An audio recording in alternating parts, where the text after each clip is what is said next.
hindi mo inisip ang mararamdaman ko at ni Joshua. Hindi mo inisip kung ano ang maging resulta ng ginawa mo sa imahen ng ating pamilya, ng ating negosyo. Yan ang nagmamahalaga sa inyo, Lolo! Lolo, isipin mo naman yung nararamdaman ko! Kung nararamdaman mo ang laging pairalin mo,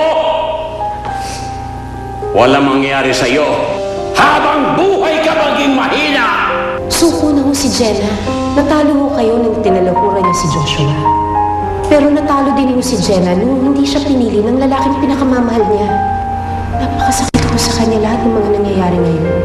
Ang kailangan ho ng anak ko ay pangunawa, lalo na sa mga taong mahal niya. Nagahaganaso. Nonin mo, Roso. Ako nga ba ang dahilan ng pagiging miserable ngayon ni Jenny? Nangako ako sa'yo, Philip, na alagaan ko ang apo ko hanggang sa huling sandali ng aking buhay.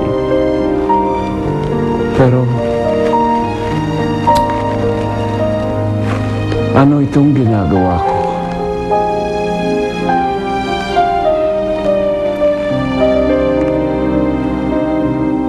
Pinapunta mo sa Maynila si Nerissa. Nasisiraan ka na ba?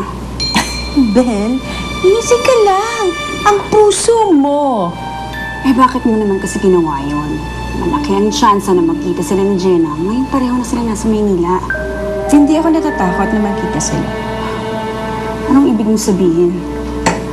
Eh hindi ba yun ang iniiwasan natin? On the contrary, yung pagkikita nga nila ang tinutumbok ng mga plano ko. Naguguluhan ako sa'yo, Vileta. Si Nerissa ang alas ng mga baraha ko. At para manalo, eventually, kailangan mo ilabas ang alas mo. At mangyayari na itong ano. Kilala ko yung babaeng yun, ah. Ate Violeta? Salamat.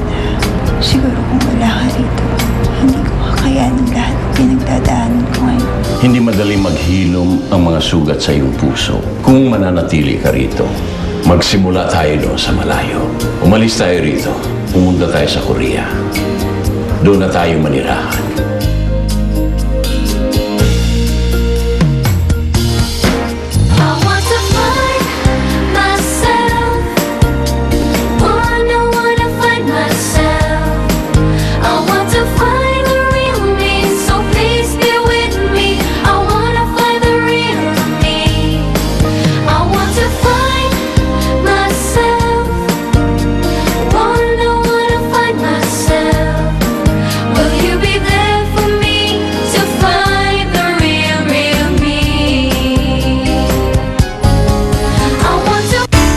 Kilig ka ng gusto ng mga loving moments sa Koreana. Hatid ng new best ever Sunsilk, Tide at XO Candy.